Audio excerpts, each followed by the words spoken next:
dua hal atau satu hal pokok, yaitu soal terbunuhnya atau tewasnya 6 laskar FPI yang itu diurai dalam dua hal. Pertama, harus ada penegakan hukum sesuai dengan ketentuan hukum, sesuai dengan perintah Tuhan bahwa hukum itu adil, dan yang kedua ada ancaman dari Tuhan kalau orang membunuh orang mukmin tanpa hak, maka ancamannya neraka jahanam.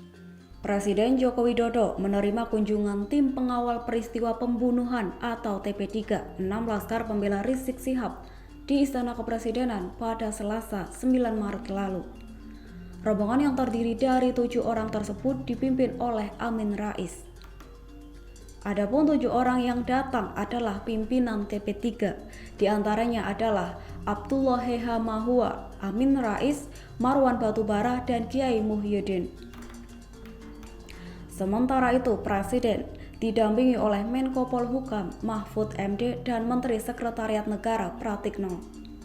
Kedatangan rombongan TP3 tersebut berlangsung singkat, tidak lebih dari 15 menit dengan pembicaraan sangat serius. Kedatangan TP3 bertemu Presiden menyampaikan dua hal.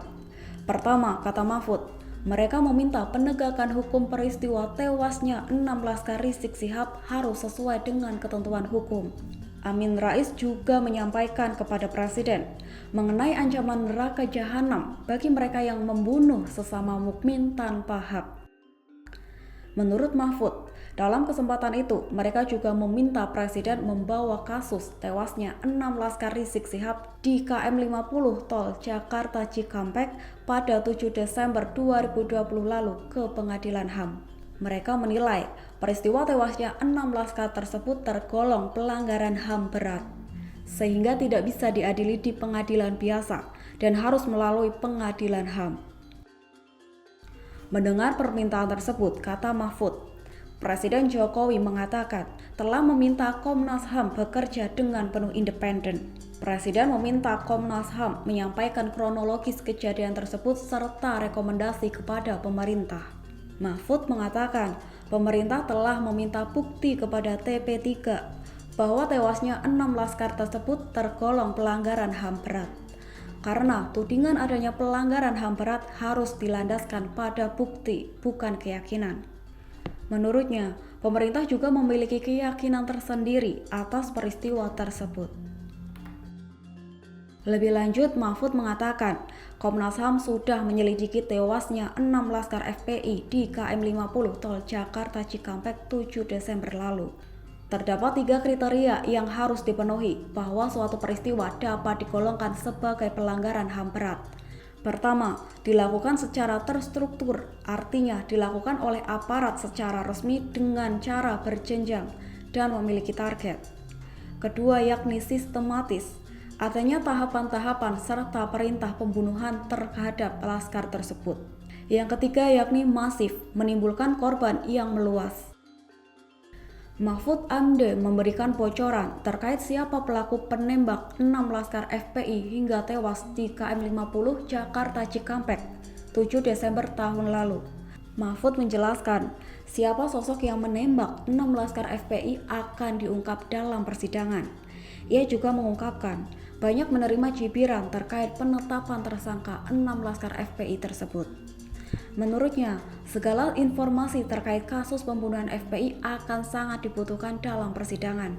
Ia kemudian meminta semua pihak melaporkan pada aparat jika memang memiliki bukti terkait kasus penembakan itu. Mahfud juga menjelaskan bahwa ada 3 orang anggota polisi yang didapatkan Komnas HAM melakukan penembakan terhadap para laskar. Identitas 3 orang ini yang nantinya akan diungkap dalam persidangan. Dia tersangka karena dia memancing aparat untuk melakukan tindak kekerasan dengan membawa senjata. Nah, sesudah itu baru siapa yang membunuh 6 orang ini, yang memancing ini. Nah, baru ketemu 3 orang polisi. Yang ditemukan oleh Komnas HAM itu 3 orang. Nah, sesudah ini ditemukan, konstruksi hukumnya baru 6 orang itu diumumkan oleh polisi, perkaranya gugur.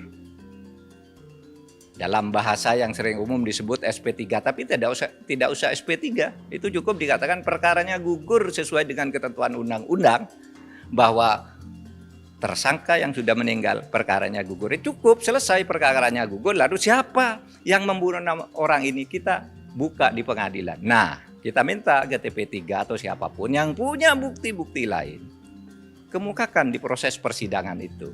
Sampaikan melalui Komnas HAM kalau ragu terhadap polisi atau kejaksaan, sampaikan di sana. Gitu. Tapi kami melihat yang dari Komnas HAM itu sudah cukup lengkap. Jokowi menerima kunjungan tim pengawal peristiwa pembunuhan 6 laskar pembela Rizik Syihab di Istana Kepresidenan. Dipimpin oleh Amin Rais, mereka sampaikan 2 permohonan. Meminta penegakan hukum peristiwa tewasnya 6 laskar Rizik Syihab harus sesuai dengan ketentuan. Hingga ingatkan Presiden Jokowi soal ancaman neraka jahanam. Terima kasih sudah nonton. Jangan lupa like, subscribe, dan share ya.